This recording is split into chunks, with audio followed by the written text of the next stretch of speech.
নমস্কার বন্ধুরা, আজ আমি এই ভিডিওতে বলবো জুন মাসের 26 ও 27 এই দুদিনের কুম্ভ রাশির দৈনিক রাশিফল সম্পর্কে। এই দুটো দিন কুম্ভ রাশির লোকেদের কেমন যাবে, এই দুদিনে গ্রহ নক্ষত্রের স্থিতি কিরূপ থাকবে, কি যোগ নির্মাণ হবে, কি প্রভাব পড়বে দৈনন্দিন জীবনের উপর, সে কথা বলবো। এছাড়া বলবো এই দুদিনের স্বাস্থ্য, আর্থিক স্থিতি, পারিবারিক জীবন, দাম্পত্য জীবন, কেরিয়ার, চাকরি ও ব্যবসা, এই সমস্ত কিছুর উপর কি প্রভাব পড়বে। রাশি যদি কুম্ভ হয়ে থাকে তাহলে অবশ্যই ভিডিওটি শেষ পর্যন্ত দেখুন।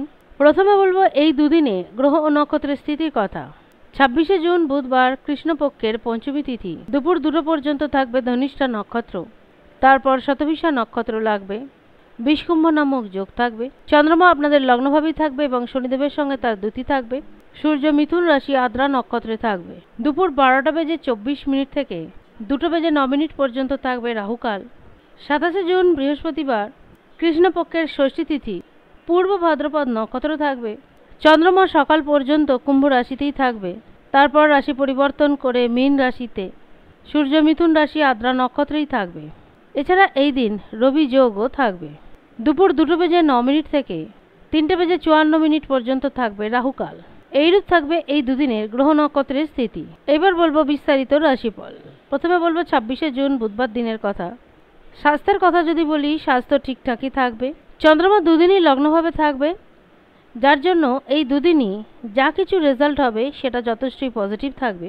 দুদিনই কুম্ভ রাশির লোকেরা একটু অনুশাসন প্রকৃতি হয়ে উঠবেন, নিজেরাই নিজেদের দায় দায়িত্ব সুষ্ঠুভাবে পালন করবেন এবং কোন দায়িত্ব কখন পালন করা হবে সেটাও যথেষ্ট ভাবনা চিন্তা করে থাকবেন। তবে সবটাই যে নিজেদের মতন করে পাবেন নাও পেতে পারেন, কোনো না কোনো দিক থেকে কোনো নেগেটিভ এফেক্ট বা নেগেটিভ ফল আসতে পারে, তার জন্য কিন্তু মানসিকভাবে প্রস্তুত থাকতে হবে। অত্যাধিক প্রতিক্রিয়া করবেন না। কোনো জিনিস নিয়ে প্রতিক্রিয়া করার আগে একটু ভাববেন তার রিয়াকশান কী হতে পারে। বিশেষ করে যারা চাকরিজীবী, যাদেরকে অনেকের সঙ্গে মিলেমিশে কাজ করতে হয়, সেটা সরকারি হোক বা বেসরকারি, সেখানে এই ধরনের প্রতিক্রিয়া হঠাৎ করে দেখাবেন না। এনার্জি অফুরন্ত থাকবে এবং তার জোরেই কাজকর্ম থেকে সফলতা আসবে। সন্ধ্যে 6টা থেকে 7টার মধ্যে শুভ কোনো সংবাদ পেতে পারেন বা কোনো কাজ থেকে কোনো ভালো ফল আসতে পারে। আর্থিক স্থিতি মজবুত থাকবে। পারিবারিক জীবন, দাম্পত্য জীবন, প্রেম জীবন সুখকর হবে। কোথাও যদি নিবেশ করতে চান অবশ্যই করতে পারেন, তবে নিবেশ করার আগে একটু ভাবনা চিন্তা করবেন। অর্থ সবসময় সেই সব দিকে ইনভেস্ট করা উচিত যার সম্পর্কে বিপুল পরিমাণে জ্ঞান থাকে। কারোর কথা শুনে ইনভেস্ট করতে যাবেন না। ছোটোখাটো কোনো যাত্রা হয়ে থাকতে পারে, সেটা বন্ধুবান্ধবের সঙ্গে হয়ে থাকতে পারে, যদি অবিবাহিত হয়ে থাকেন, বিবাহিত হলে জীবনসঙ্গিনীর সঙ্গে হয়ে থাকতে পারে। এবার বলবো 27শে জুন বৃহস্পতিবার দিনটা কেমন যাবে। এই দিনও চন্দ্রমা একই স্থানে থাকবে, তবে চন্দ্রমা এই দিন রাশি পরিবর্তন করবে। যখনই চন্দ্রমা স্থান পরিবর্তন করে মীন রাশিতে যাবে, সেখানে রাহুর দ্বারা চন্দ্রমা কিন্তু পীড়িত হবে। যারা ব্যবসায়ী তাদের কিন্তু কাজকর্ম এই দিন খুব ভালো যাবে, ব্যবসা থেকে লাভ আসবে।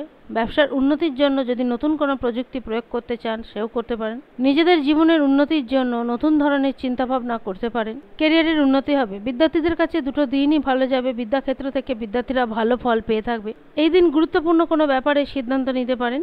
দাম্পত্য জীবন এই দিন ভালো যাবে, কিন্তু প্রেম জীবনের সমস্যা থাকতে পারে। একে অপরের মধ্যে কোনো না কোনো ব্যাপার নিয়ে একটু বিবাদ তৈরি হতে পারে। সমস্ত দিক বিচার করলে এটুকু বলা যেতে পারে দুটো দিনই ঠিকঠাক যাবে। নিজেদেরকে উন্মুক্ত রাখার চেষ্টা করুন নতুন নতুন জিনিস শেখার জন্য। এখন প্রযুক্তি অনেক উন্নতি হয়েছে, তাই সেই সমস্ত প্রযুক্তিকে কিভাবে শিখবেন, কিভাবে নিজেকে আপডেট করবেন, তার জন্য ভাবনা চিন্তা করতে হবে। কেরিয়ার নিয়ে যারা চিন্তা ভাবনা করছেন, উপায় হিসেবে আলাদা করে কিছু বলবো না। কুম্ভ রাশির লোকেদের যে উপায়গুলো করলে সবচেয়ে ভালো হয় সেই উপায়গুলোই করবেন। আজ এ পর্যন্ত। ভিডিওটি ভালো লাগলে অবশ্যই জানাবেন। ধন্যবাদ।